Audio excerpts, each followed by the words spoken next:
How are you doing? Are you doing alright? Are you doing okay? Well, if not, I hope I remember how to make this. It's been a while. I've not been anywhere. I've just been making art, reading, making music, playing games, and enjoying life. As you can see, Blue Yeti. Blue Yeti, Blue Yeti, Blue Yeti, Blue Yeti. One thing I noticed that was not stopping me from making videos, but deterring me or discouraging me. Or maybe I'm just lazy. Maybe it's my brain. I don't feel like setting up two mics like ever. And I know if there's anyone who's watching this who's ever worked in a studio, for whatever reason, setting up microphones for me is just so boring, and there's only two, and I have boom arms, and I still don't feel like doing it. Another thing that I used to do was I was using my phone to film, but I finally got like a little really dinky webcam holder. So, sorry, the webcam recorder was just like, nah, one sec, it's being weird. I don't know what that was. Anyways, I got a little thing for my webcam so that I can get a better camera angle here, more up close and personal. And then I noticed that having to then get the video from my phone to the computer, whether that be through, I was putting it on Google Drive for a little bit and then transferring it over when it was uploaded. And then I was just plugging my phone in and transferring it that way. And again, that plus setting up the two mics, it was too much of a setup time. So I knew that I wanted to get a setup that I could just kind of plug and play, just kind of start recording. And this is it. Okay, so I have a Blue Yeti Pro, if you're wondering. I've got it hooked up to my interface, not using the USB version. So if you're wondering why, it still sounds pretty good, I would say. And I'm still messing around with my settings. It's because I'm going straight into my Audient, and then I've got just a little bit of noise suppression to start off on my chain into a compressor, and then straight into a limiter just to balance everything out. For me, with the ASMR that I like kind of throwing it through a compressor. I'm not a big fan of ununiformed sound when it comes to, or not normalized, unleveled sound when it comes to ASMR. I don't like having dynamics. Who needs them? Who needs them in ASMR? I just think that every video that I've ever watched where someone, and because I would do this, I would 100% do this. You guys watch my videos, you would know that I would do this, but if I didn't have that compression on, the amount of times I've watched videos where I'm like 15 minutes in and they do something loud by accident and it just takes me out of it. So I like to put that compression on just to get rid of the dynamics. And it's not that heavy. I just have it on a preset for sibilant vocals. And I'm running it through an LA2A simulator. And I think the limiter's an L1. So we've got some cool, fun compressors going on as well. And I'm still playing around with the sound. I'm still playing around with lighting, as you can kind of see. You can see a little bit of purple light on this side, and then if I do this, you can see I've got some blue lights too. So I'm getting everything set up for the new year so that I can just turn on some lights and hit go, which will hopefully mean I can get more videos out, and I think it will. Just because I'm already feeling less stressed about setting things up. I know it sounds so weird that setting stuff up is just... I have ADHD, so it's probably just executive functioning being like, hey man, go do this. Oh, it's one step too many for me? Nah. It's probably just that.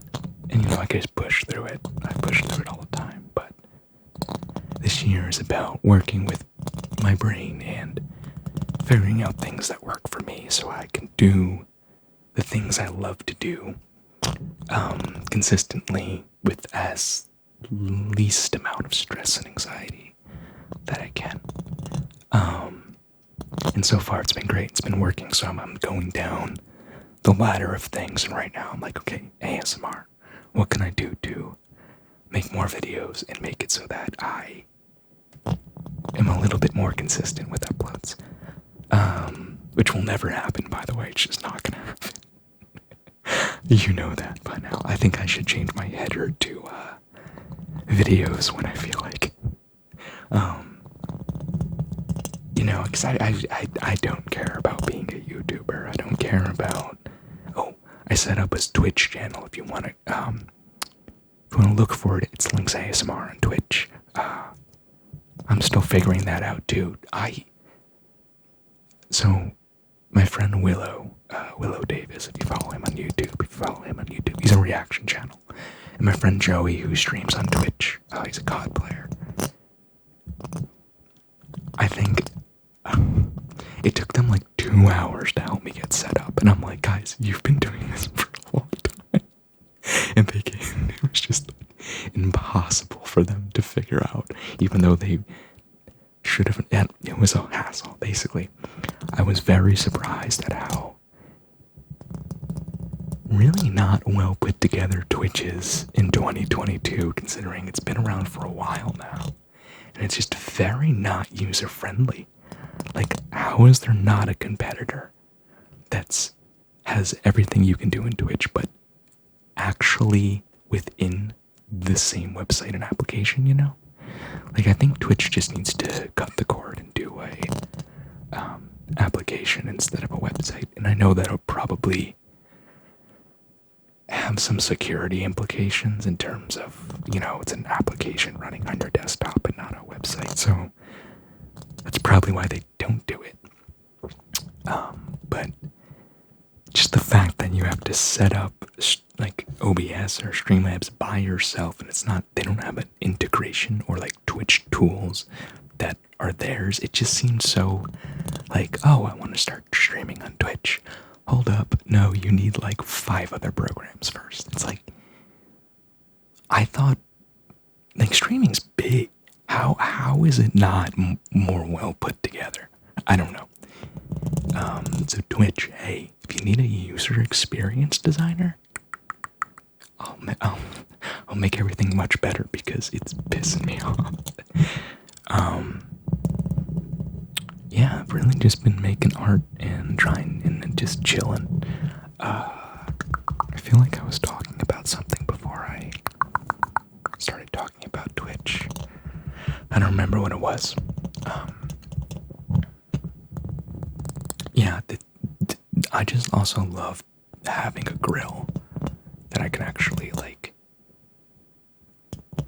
scratch and make sounds on, because I couldn't really do that with my Lautens, as they didn't have a grill.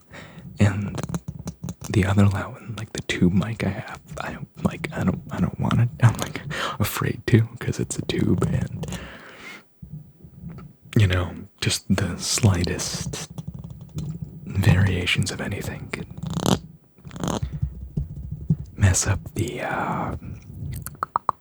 screen, the diaphragm,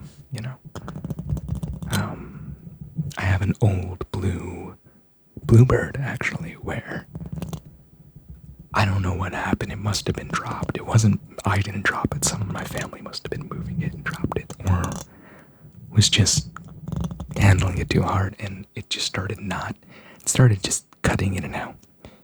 And I opened it up, fine. Nothing was wrong with it. And then I looked at the capsule, and I can see just the smallest little indent in the gold diaphragm, and I'm like,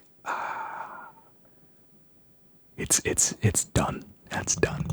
And I'm not gonna send this is an old microphone at the time. I'm trying to remember. This was like a 7-year-old microphone when I got it. Probably maybe a little bit more. It was before they had the Spark. You've probably seen the blue Spark. It's the one that looks like a classic blue microphone with the stemmed capsules. But it's orange. You've probably seen that one. So it was before the Spark was even a thing. And I think it's like at the time it was like a $300 microphone, but I'm not gonna pay money to send in a $300 microphone to get repaired. Just not worth it. Especially one that, I could just buy a better mic. So like I've broken a few mics in my time. I've broken a ribbon mic before. No, actually that one was not my fault. I swear that was the person I was working with, because they moved it out of the position that I had it in. And I set it up to specifically be in that position. And then they moved it too close to the drum, and I'm like, oh, you just blew it out. Great. Thank you. But yeah. So, we got a Blue Yeti. Still playing around with her sound a little bit.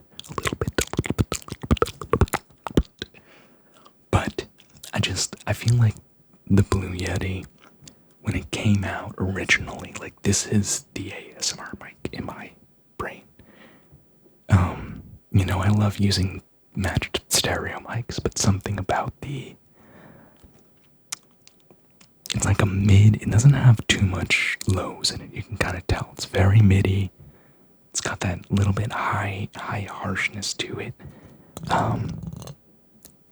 And it just feels lo-fi to me, even though the sound quality is really good. They definitely level these things up. But it's still got that lo-fi, that nostalgic feel to me. And I feel like that's kind of always the ASMR channel I've done. Always the ASMR I've done. Role plays are just not me. I don't know if you've noticed. I love doing the pumpkin, but that's about it.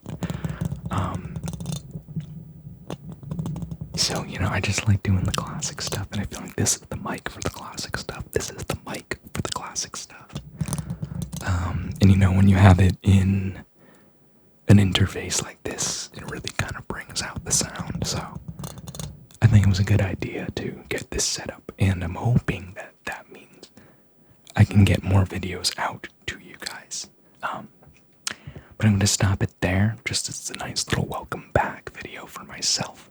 Hope you all are doing fine and well, and this video will be up when it's up, and the next video will be up when it's up. So, thank you for sticking around. Welcome back to whatever this is, and I'll see you all on the next one.